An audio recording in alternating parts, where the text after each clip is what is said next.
Welcome to While You Can, Adventures in Life and Legacy Planning. Welcome back to While You Can, Adventures in Life and Legacy Planning with Amy Reagan. Amy is a Florida estate and succession planning attorney who helps professionals, property owners, and business leaders create plans that protect both their families and their businesses. My name is Kevin Rosenquist, and today Amy is using a metaphor of a house to show how proactive planning secures real estate and business legacies for the long haul. Amy, welcome back. Thank you. Glad to be here. So when you explain estate planning to clients, you've been known to compare it to building a house. How does that image help people think about protecting property or businesses? Yeah, I'm a visual person, so maybe it helps those that like to visualize things to understand them easier. But I think everybody has seen a house, and maybe you've seen a house under construction before or getting repaired.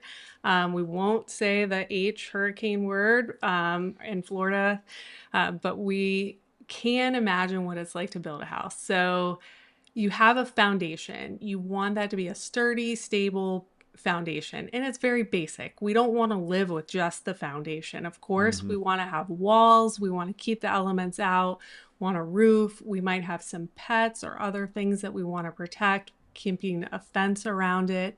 So there's some visuals there that can help kind of translate what we're doing as we're building an estate plan or a succession plan, kind of brick by brick or segment by segment. So for that foundation, we know what the foundation is of a house. What is the estate planning equivalent of that? Yeah, so I think in Florida, all adults and there's some documents for minor children too that we've talked about on other episodes, but really there's five fundamental documents that every adult should have, and some of these documents can encompass business interests as well as real estate interests. So for your power of attorney, that's someone stepping into your shoes during your lifetime, and that includes being able to access real estate, sell or encumber real estate, as well as business interests can be involved as well. They're essentially stepping into your shoes. They can't perform a personal services contract for you, but there's a lot of other things that someone can do under a power of attorney. And then there's your will. How are you going to transfer different assets? There's insurance is another component of an estate plan that a lot of folks want to make sure that their real estate and their investments are protected and that they have liability insurance. So I would say that that's foundational. What you want to have is you want to make sure that you're really building a solid foundation, that you have a plan in place for what happens if you're no longer here.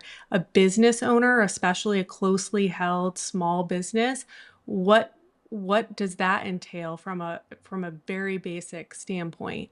Well, one is you want to keep your assets and liabilities separate from the business's assets and liabilities. So you can have a separate entity, it can have its own tax ID number, it can also have, its own bank accounts as well as operational documents. So if you are dealing with vendors, those can be vendor contracts. But what about your succession plan? Where does that go? So if you have a partner and you have a partnership agreement that would go in there, you can also have just an LLC where you have members and you have an operating agreement that you're saying, even if you're the only member, you should still have an operating agreement, and it should say what happens if you were to become incapacitated or pass away. Is a will enough to transfer property in every situation or not always? Um, so a will can be helpful, but it still involves a court process. So it's not really quick. Mm. And there's some other ways that you can transfer assets through designations. You can assign, let's just use an LLC, for example. You can assign your LLC membership interests into a trust. That trust can be managed by a successor trustee if you have come down with either a temporary or permanent incapacity, or if you've passed away, that succession plan can play out. So I would say that a will can be definitely part of a basic estate plan, but it's not the end all be all. You want to make sure that you're carefully planning for those business assets and other assets as well. I believe you mentioned a revocable living trust. I can't remember if that was this episode or previous ones, but that along with a ladybird deed. Can you explain that a little bit and how that can help families stay out of probate?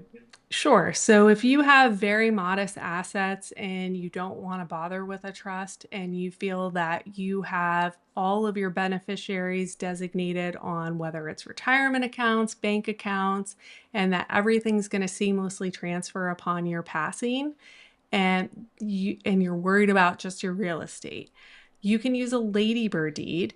And I have to be clear about this. At the top of your deed, if you have a ladybird deed, it's likely not going to say ladybird deed.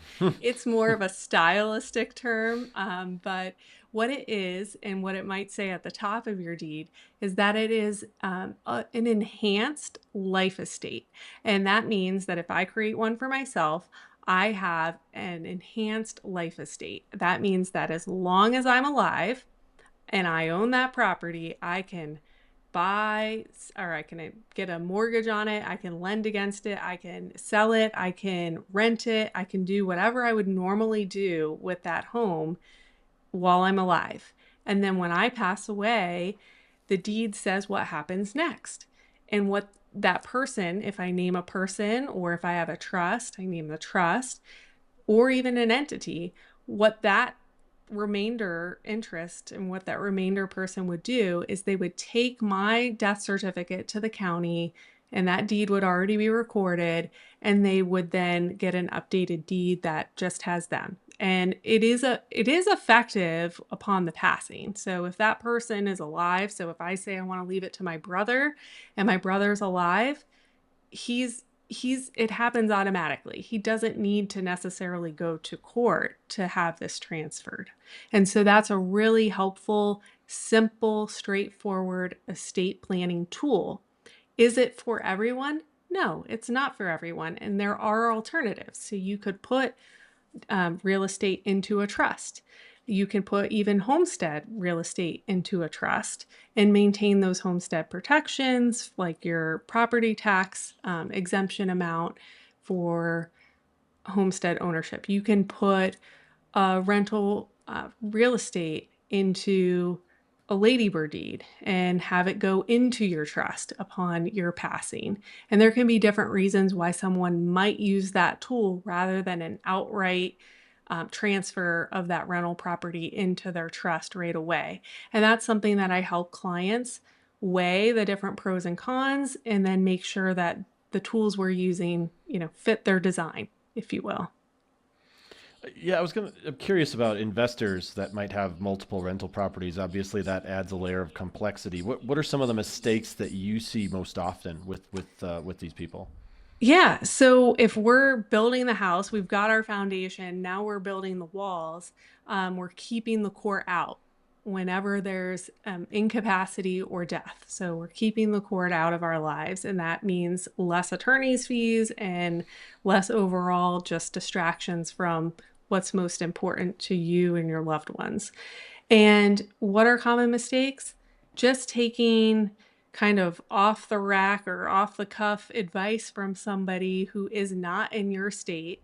They might not even be in your country, but they had a really flashy TikTok or other social media clip, and it was so confident, it just rang true. Like, if you own property, you need to do this, and it's going to give you these protections. And I can tell you, I cringe because oftentimes it might be yes in this very narrow situation, or it could be no, that's absolutely incorrect. And the IRS is not going to ignore this structure that they are promoting. So I would say just proceed with caution. Make sure you talk to qualified professionals in your area. So for people in Florida, talk to a Florida licensed attorney. What can happen to a business when the owner hasn't created a succession plan before stepping away, becoming ill, or even passing away? Yeah. So This can happen. It's very sad. And there are some situations where I encounter a situation that is on the brink of maybe going bad if something isn't done. So, what can happen with businesses? You can have a closely held business owned by spouses or other family members, and someone passes away, and then their interest isn't properly divvied up because there wasn't a plan in place, and everybody else is just continuing with the status quo, and there might be some tax non-compliance that arises in that situation. You can come across this with spouses when they divorce, even if it's an amicable divorce, and oh yeah, we're going to transfer the interest, his 10% to the wife of her medical practice. I've literally seen this where there's just a laissez-faire approach and not real urgency. And I can tell you, this creates liability for the person who thinks they're no longer responsible for the business and they're no longer reporting the income from the business on their tax return. So that exposes them. And then it also creates issues for the spouse that doesn't own 100%. So what happens if they pass away and they want their interest to go 100% to their sister, for example? Well, if 10% is still owned by their ex-spouse, that's going to be a challenge and there's going to be some litigation likely. So what can someone do? They can come up with a clear plan, make sure who the ownership is correct, it's up to date, and that there's documents that reflect it and reflect what happens. And you need a contingency plan. I was mentioning a medical practice. So what happens if that doctor is in an accident on her way to work that morning? What happens to her clients and her patients that are scheduled? Is there another doctor that's going to step in and take care of those patients? Who's going to take ownership of that business and either sell it or take over it? And in Florida, likewise, in other states too, there can be a lot of regulation when you're talking about professional businesses that require licenses to operate, like a medical facility. Law firms are another example. Not anybody can just own a law firm. You have to be a licensed attorney, at least in Florida. I think there's one state where they allow non-lawyers to own law firms. So this is planning for everybody. All business owners really need to think through what the hit by the bus scenario. You're in a coma, Yeah. who's taking care of your clients, and making sure there's something to come back to. You don't want it just to fizzle out. All your efforts just go away because you're laid up after an accident. Yeah, absolutely. And are there other tools that people can use, like, to make that business succession smoother? Sure. So one example, we'll just stick with the medical practice, but you can insert whatever industry you are thinking of. A buy sell. So if you have a doctor in mind that you say, oh, well, I have this friend or I have this contact who is really trustworthy. I know they're going to take care of my clients if something were to happen to me temporarily or permanently. You can enter into a buy sell that says, okay, under these circumstances, this is what's going to happen. And if I've passed away, this is who you're going to pay. I'll tell you a big caveat there is having it on paper is really nice and neat, but you have to go one step further. You have to, when you're creating these documents, really think through, where is that person going to get that source of funds, and thinking through, are they able to do it? Because the last thing you want is your family member who's expecting to get paid under the buy sell after you pass, and the person that's buying it being at odds with each other because the person who's buying it doesn't have the liquidity to buy out your family members or buy out you. If you're incapacitated and never returning to the business, what's going to happen?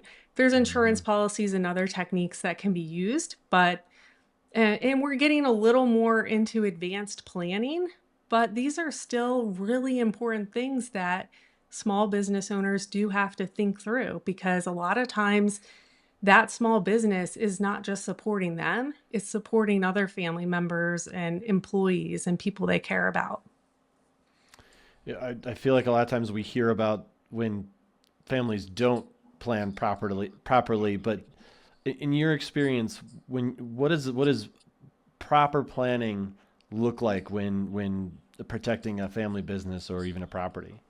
Yeah. So you want to have short, medium, and long-term goals, just like you would for financial planning. And I'm not a financial planner. I don't pretend to be one, but I'm aware of kind of how uh, people that are into, profit projections, they have, these goals. This is what they're looking forward to on the horizon.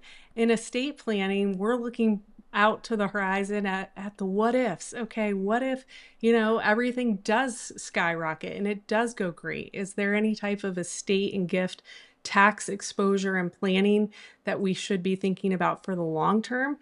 Should we be putting some business interests into a trust for the next generation over time and incremental amounts so that there is a smooth transition, that it's not all at once, that we're doing things efficiently from a tax perspective? And then on the another way that this can work out well is if you're thinking about the hit by the bus. Okay, do we have an account that is immediately going to become accessible to this trusted person? Do we make sure that we have adequate insurance to ensure the life of somebody who's the main contributor to the business? Another way that this can work out well is to maybe recognize that all of the burden of the responsibility of the business is on one person. And maybe that's a risk the business shouldn't have long term. Do they need to delegate more? Do they need to train more people? Is it time to start passing the torch to that younger generation that's going to move in to the company long term? And then a sale, exiting businesses. There's folks all the time that build businesses. It's almost like a rocket ship. They build a business and then boom, 10 years they sell it. And then there's folks that have had it for 40 years and they built it from the ground up. And then they're coming into a serious influx of liquidity in one calendar year. There's a lot of planning that can be done proactively before that sale. And I think that's, I don't know if it answers your question directly, but there's just, as many different types of businesses there's many different tools that we can utilize to make sure that transition and those what ifs are addressed. So how do we complete our house? Okay, so you got to have the roof, right? You want to Right? make sure that you have those contingency plans in place, that you have those deductibles. If you have those insurance policies, are the deductibles set aside? Is there an emergency fund set aside for those what ifs? And then, if we're thinking about real estate, there are catastrophic things, out west in the United States. There's been regular fires routinely in the past couple years. And then Yep. in Florida and the east coast of the United States, we get a lot of hurricanes and storms. And so those are something that you need to think about just, macro level when we're talking about our hypothetical, but also realistically, if you have real estate, whether it's commercial or residential, you want to make sure that you have adequate insurance or an adequate self-insurance. And you want to make sure that those documents that you need to back that up are in a safe, secure location, and that the people that would need to access them and cannot talk to you, if you're in a coma or otherwise, that there's somebody in line, that at least one person that knows where these materials are. Mm-hmm. I love our house. Our house looks great. We've did a great job on it, and thank you for that, and thank you for being here for today's episode of While You Can: Adventures in Life and Legacy Planning. If you own property, if you run a business, the difference between peace of mind and a court battle often comes down to planning ahead. Visit aereagan.com to connect with Amy and start building a plan that protects what matters most. Don't forget to subscribe to our channel and leave us a review. We very much appreciate it. Amy, great chatting with you as always. Thanks so much for your time. You too. Thank you. Thanks for watching. Be sure to hit that like and subscribe button and leave us a review in the comments.